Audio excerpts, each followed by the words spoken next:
Video शुरू करने से पहले आपको बता दें कि यदि अभी तक आपने हमारे चैनल को सब्सक्राइब नहीं किया है तो अभी कर लें और साथ में नोटिफिकेशन घंटी को भी दबाएं ताकि हमारी वीडियो सबसे पहले आप तक पहुंच सके। बंधुओं, परमात्मा का साथ तो मिलता है लेकिन वह किसी कल्पना से नहीं मिलता।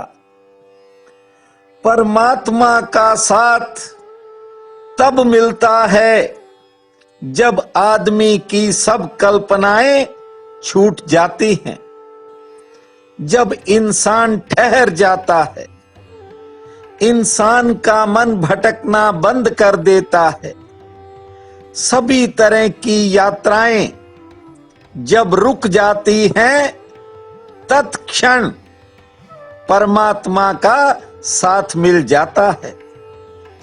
ये मेरे जीवन का एक निजी अनुभव है। आज एक मेरी छोटी बहन विनीता यादव का कमेंट मैंने देखा। इस मेरी बहन ने कहा है कि क्या मैं इतनी बदकिस्मत हूं कि जो मेरा नाम भी लिस्ट में नहीं है। मेरी बहन, तेरा नाम उस परम पिता परमात्मा की डायरी में लिखा है। मैं तो एक साधारण आदमी हूं, उसकी कृपा से तेरे सपने किसी भी समय साकार हो सकते हैं। कई बार इंसान से कोई ऐसी गलती भी हो जाती है जिसका परिणाम आदमी लंबे समय तक भुगतता है। बंधुओं, इसलिए बार बार कहता हूं, कभी परमात्मा जब तुम्हें अवसर दे, मौका दे, तो उसे चूकना मत। ये स्वाभाविक बात है कि कई बार अवसर हाथ से निकल जाता है, लेकिन परमात्मा बार बार अवसर देता है। घबराने की आवश्यकता नहीं है। घबराने से साहस कमजोर पड़ता है। बंधुओं, ये संसार है, यहां सुख में तो हर कोई साथी है, दुख में लोग तरह तरह के बहाने बनाते हैं और ये बात आप भी अच्छी तरह जानते हो। निज धर्म कहता है कि गुरु के अतिरिक्त कोई साथी नहीं होता, क्योंकि गुरु से तुम्हारा साथ तभी बनता है जब तुम किसी बड़े दुख में पड़ जाते हो। बंधुओं, सुख में कौन गुरु को खोजता है? दुख में लोग गुरु की तलाश करते हैं। जब इंसान ज्यादा दुखी हो जाता है और सभी संबंध जवाब देने लगते हैं और आदमी जब अपने आप को भीड़ में अकेला समझता है और जब एक भीतर सूनापन होने लगता है, तब आदमी गुरु को खोजता है। और बंधुओं, गुरु बड़ी से बड़ी अड़चन को कब दूर कर देता है वह कभी कहता नहीं है। लेकिन ये संसार है, यहां सब स्वार्थ के रिश्ते हैं। तुम भी जरा गौर करके देख लेना, जिनसे भी तुम्हारा साथ हो, मित्रता हो, प्रेम हो, अगर कठिन घड़ी होगी तो सब अपने आप को पहले बचाएंगे, बाद में तुम्हें बचाएंगे।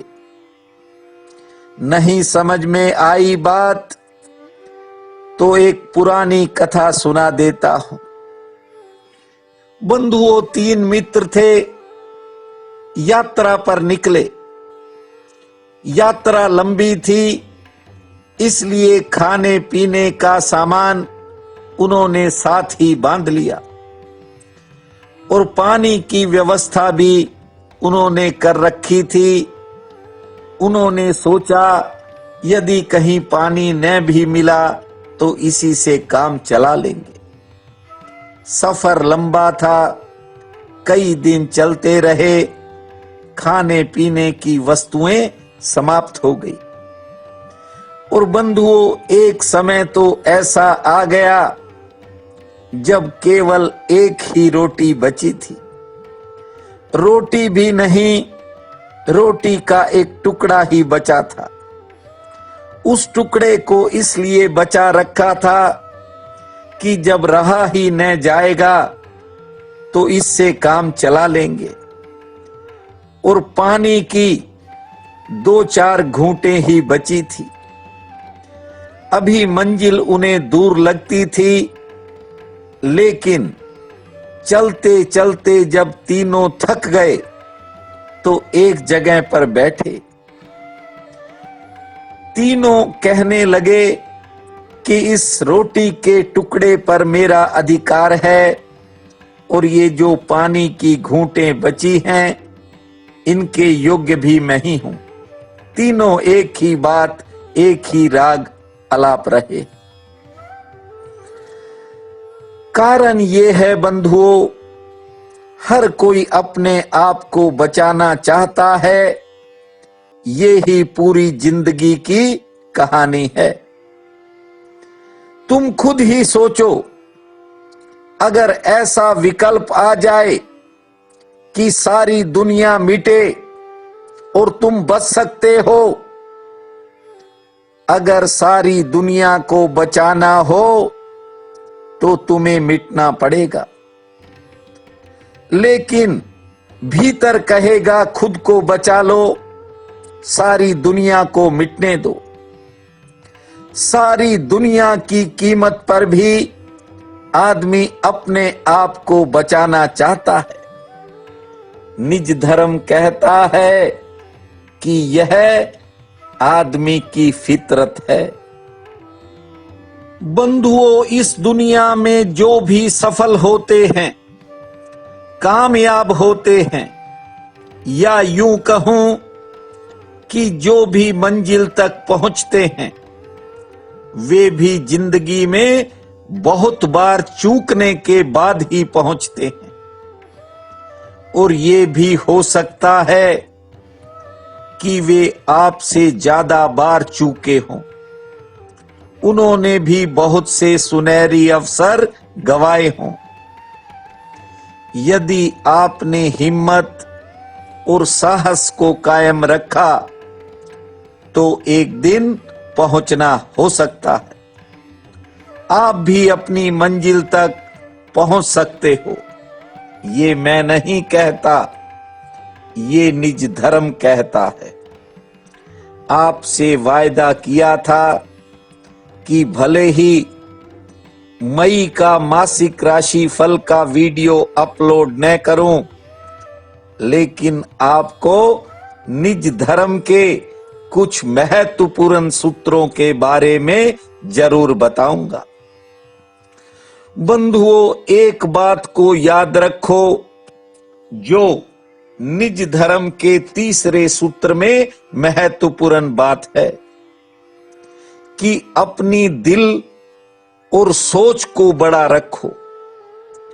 छोटी सोच से कोई बड़ा नहीं होता और टूटे दिल से कोई खड़ा नहीं होता।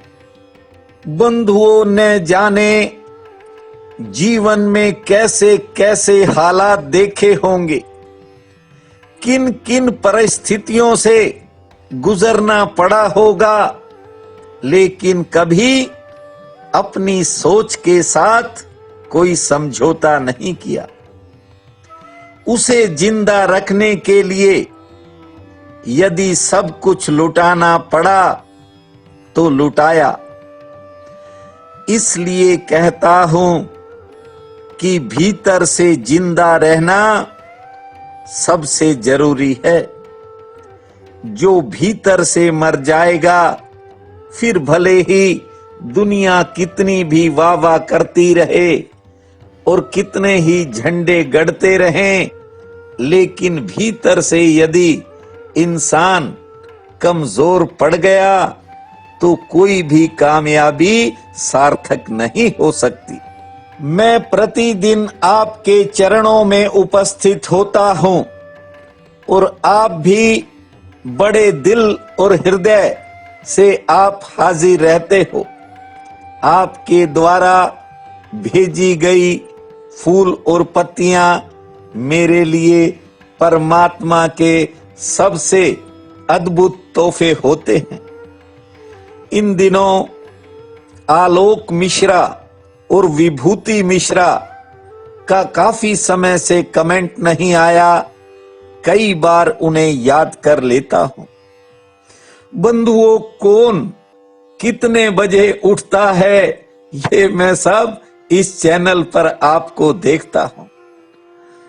और एक बात और आज कहना चाहता हूं कि जो बहन भाई जो मुझसे बड़े हैं, मेरे बुजुर्ग हैं, जो कमेंट नहीं कर पाते, उन्हें मैं अपनी आत्मा की दृष्टि से देखता हूं। बंधुओं, ये मनुष्य का मन है, ये या तो अतीत में भटकता है और या भविष्य में भटकता है, लेकिन जीवन तो अभी है। आज एक चाहने वाले ने कहा कि आप जब कभी वीडियो के बीच में जरा सा हंसते हो तो मुझे बड़ा अच्छा लगता है। बंधुओं, अभी तो उसने एक ट्रेलर ही देखा है, अभी उसने हंसने की फिल्म नहीं देखी है। क्योंकि जो इंसान छोटी सी बात से प्रसन्न है, आप सोचो जिस दिन वह करीब आएगा उसकी आत्मा कितनी आनंदित होगी।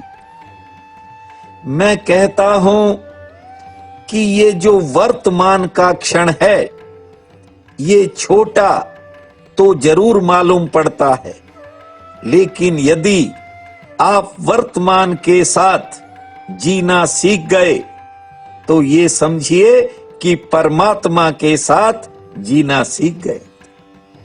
ये जीवन की यात्रा लंबी यात्रा है। यहां जो भी साथ हो लेता है वह संगी हो जाता है, लेकिन शास्त्र कहते हैं कौन है पत्नी और कौन है पति, कौन है भाई, कौन मां पिता, लंबी यात्रा में ये सहयात्री हैं। चाहे तुम वर्षों भी साथ क्यों न रहो, यह साथ यात्रा पर थोड़ी देर को रास्ते पर मिल गए लोगों का संग साथ है। इसलिए कहता हूं कि किसी बात की बिना चिंता किए जो मौजूदा समय है उसे खुशी में बिताया करो और ऐसे सोया करो कि हो सकता है परमात्मा सुबह न उठाए, और जब वह उठाएगा तुम्हें लगेगा कि एक अवसर परमात्मा ने और दे दिया और तुम्हें पूरा दिन जिंदगी को जीने में एक नया मजा आएगा। प्रिय बंधुओं व मातृदेवी शक्तियों, आज 1 मई दिन शुक्रवार है। आप सबको मेरा नमस्कार है। आज का उपाय इस प्रकार है। आज वैशाख शुक्ल पक्ष की अष्टमी है। बहुत बड़ा पुण्य काल रहेगा। उठते ही धरती माँ को छूकर प्रणाम करना, फिर जगत जननी माँ जगदम्बा का ध्यान धरकर दिनचर्या की शुरुआत करना। नित्य कर्म के बाद खुले आसमान को 2 मिनट तक टकटकी बांधकर देखना। तुलसी सहित किन्हीं 4 पौधों को जल से सींचना। दोपहर में किसी भी पशु पक्षी को रोटी खिलाना। शाम के समय भगवती के सम्मुख घी की ज्योति जलाना और सोने से पहले 5 मिनट शांत भाव से आत्म चिंतन करना। जय जय जननी जय जय भूमा, जय जय जननी, जय जय भूमा के महामंत्र को जपना समय आराम पूर्वक बीतेगा। आपका बहुत बहुत धन्यवाद।